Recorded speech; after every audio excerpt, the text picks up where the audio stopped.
이슈 이슈가 두 번째 소식 들고 찾아뵙습니다. 저희 앞으로 한 주에 두 가지 이슈를 전해드릴 건데요. 지난 시간에 세차 가격 인상을 앞두고 있는 지금 우리는 어떤 선택이 필요할까를 주제로 이야기 나눠봤는데요. 바로 이어서 오늘 또 두 번째 이슈 들어보겠습니다. 어떤 내용이죠? 네, 드라마와 영화 틀어주는 자동차 달린다. 두 번째 이슈로 가져와 봤습니다.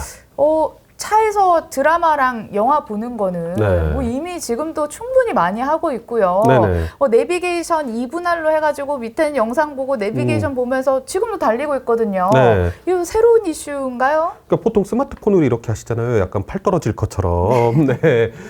근데 CJ E&M과 티빙, 그다음에 현대차가 OTT 협약을 맺었습니다. 그래서 앞으로는 현대차와 기아의 자동차 안에 있는 인포테인먼트 시스템 있잖아요. 그걸 통해서 온라인으로 CJ E&M의 콘텐츠를 볼 수 있다는 그런 소식입니다.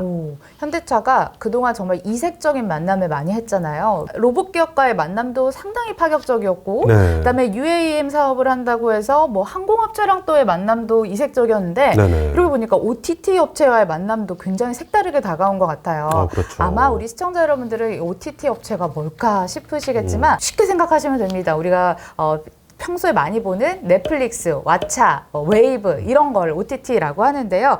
그나저나 이런 협력이 추진된 이유는 무엇일까요? 저희 지난주에 서울 모빌리티 쇼 다녀왔었잖아요. 네, 다녀왔죠. 네, 다녀왔었죠. 혹시 기억나는 차 있으세요? 저는 그 네. 현대모비스의 그 부스에서 신개념 자동차라고 해서 보여줬던 그 컨셉카 네. 굉장히 특이했습니다. 이렇게 창문이 막 디스플레이로 변하는 그런 차 말씀하시는 네네. 거잖아요. 그 차도 그렇고 메르세데스 벤츠 부스에 있었던 우리 EQS 대시보드 전면이 다 디스플레이잖아요. 막 항공기처럼 엄청 네. 넓었어요. 네, 그런 디스플레이의 발전, 디스플레이에 상당히 또 많은 기능들 담고 있잖아요. 이것들이 이제 운전자가 운전할 필요가 없어지는 자율주행 5단계를 이제 바라보고 현재 만들고 있는 기술들인데요. OTT 업체와 자동차 업체들의 이런 협업도 이런 미래를 내다본 그런 사업이라고 보시면 될 것 같습니다. 다만 지금 당장은 운전자는 운전을 해야 되잖아요. 자율주행 단계가 완벽하게 도래한 것이 아니기 때문에 이런 시스템 자체는 뒷좌석 탑승객들을 위한 시스템으로 구축이 될 것 같고요. 또는 전기차 있죠. 전기차 충전할 때 킬링 타임용으로 아주 유용하게 활용될 것 같습니다. 제가 말씀드렸잖아요. 저 전기차로 부산 왕복한 적이 있다고. 18시간 동안. 충전할 때 할 게 너무 없더라고요. 네, 그러니까 이런 것들이 아주 좋은 방향성을 제시해주지 않나 그렇게 생각합니다. 맞아요. 네. 피디님 이런 걸 커넥티드 카라고 하죠. 맞습니다. 차량 내 외부에서 통신을 연결을 한다든지 아니면 자동차와 외부 기기를 뭐 통신을 연결을 한다든지 하는 걸 커넥티드 카라고 하는데요. 지금 커넥티드 카로 도약하기 위한 그 첫 단계로 티빙을 파트너사로 선택을 한 셈인 것 같은데 네. 아직 그래도 갈 길이 먼 것 같긴 해요. 이미 그렇죠. 이 분야 선두주자가 있잖아요. 바로 테슬라죠. 테슬라가 자율주행에 대한 이 자율주행 기술에 대해서 상당히 자부심이 대단하잖아요. 그래서 이 엔터테인먼트에도 상당히 공을 기울이고 있는데 우선 인포테인먼트 시스템을 통해서 넷플릭스, 유튜브, 디즈니 플러스 같은 OTT를 시청할 수가 있습니다. 와, 제가 그 기억이 납니다. 네. 올해 그 미국에 있는 이모 집에서 이모차가 또 테슬라 모델 3거든요. 그래요? 이걸 타봤는데 이모가 집에서 갯마을 차차차를 그때 한참 보고 있었습니다. 네네. 여름이다 보니까. 근데 집에서 보던 그 뭐 39분 20초 그걸 그대로 초 단위로 가져와서 자동차에서 그냥 이어서 보더라고요. 너무 신기했어요. 계정이 연동이 되나 보네요. 네네네. 오, 신기하다. 근데 이게 테슬라는 여기서 더 나가요. 더 나가요? 네, 더 나가요. 최근에 모델 S의 개선형 버전인 모델 S 플레이드라는 차를 공개를 했거든요. 그런데 이 차 인포테인먼트 시스템에다가는요 게이밍 컴퓨터를 집어넣고 그 다음에 상당히 높은 수준의 GPU를 탑재를 해서 혹시 그 게임 콘솔 중에 플레이스테이션이라고 아세요? 아유, 뭐 그 정도는 기본이죠. 아시죠? 네, 예. 저도 아는데. 그러니까요. 유명하잖아요. 네. 거의 플레이스테이션 5에 준하는 오락기기를 만들어 놨더라고요. 진짜 준한다고요? 네, 아니 얼마나 그 고사양으로 돌아가는 플레이스테이션 5인데? 작년에 네. 사이버펑크라는 게임이 출시가 된 적이 있어요. 상당히 고사양의 PC 게임이거든요.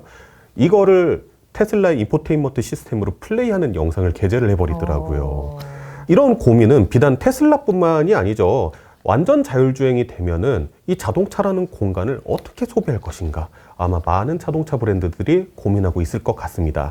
아, 피디님 브랜드 이런 불길한 생각이 드는데 혹시 네. OTT 네. 옵션일까요? 아니면 기본으로 들어갈까요? 옵션 같아요, 왠지. 왠지 옵션일 것 같다. 네. 그 혹시 모젠이라고 기억하시나 모르겠어요. 모제는 모릅니다. 아, 거기까지는. 손절. 손절? 아, 이런 식으로?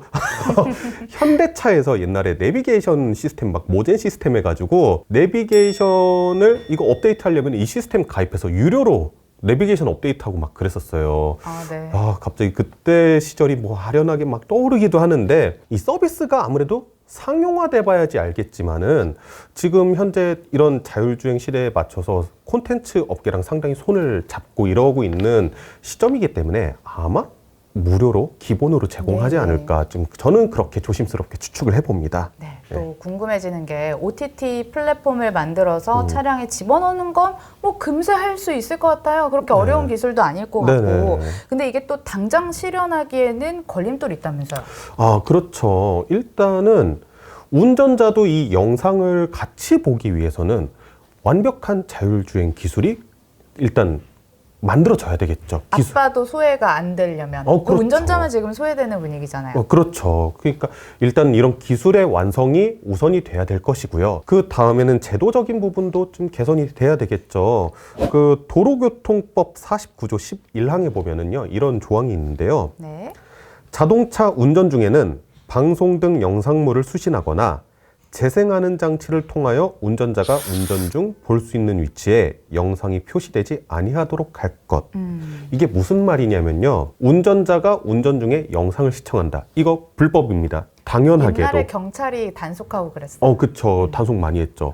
근데 운전자가 영상을 보는 것도 불법이지만은 운전자의 시야가에 들어오는 곳에 영상이 재생되는 것마저도 불법이에요. 몰랐어요. 예, 그것마저 불법입니다. 왜냐면은 이 운전자가 이 영상의 시선이 뺏기면은 이게 사고로 이어질 수도 있단 말이에요. 운전자는 운전에 집중을 해야 되니까.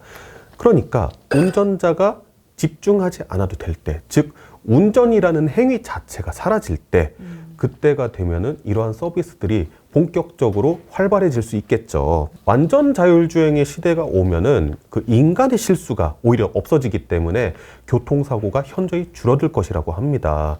근데 뭐 반대로 기계 오류 같은 것들이 있을 수도 있잖아요. 그렇기 때문에 저는 이제 그 차 안에 있는 누구 한 명이라도 그래도 운전에 좀 집중을 할 수 있는 사람이 있어야 된다라고 저는 주장을 하는데, 하지만 기술적인 완성도가 높아지고 그렇게 된다면은 뭐 관계 법령 개정하고 그래서 생각보다 그런 시대가 빨리 도래할 수 있을 것이다, 그렇게 생각합니다. 네, 일단은 OTT 파트너와 손을 잡아가지고 새롭게 진척을 해나가는 건 좋은데, 일단은 완전 자율주행차가 네. 기반이 되어야 이 모든 것들이 가능하다는 점 다시 한번 전해드리면서 저희 오늘 또 준비한 순서 여기까지입니다. 다음 시간에 더 핫한 이슈 들고 찾아올게요. 고맙습니다.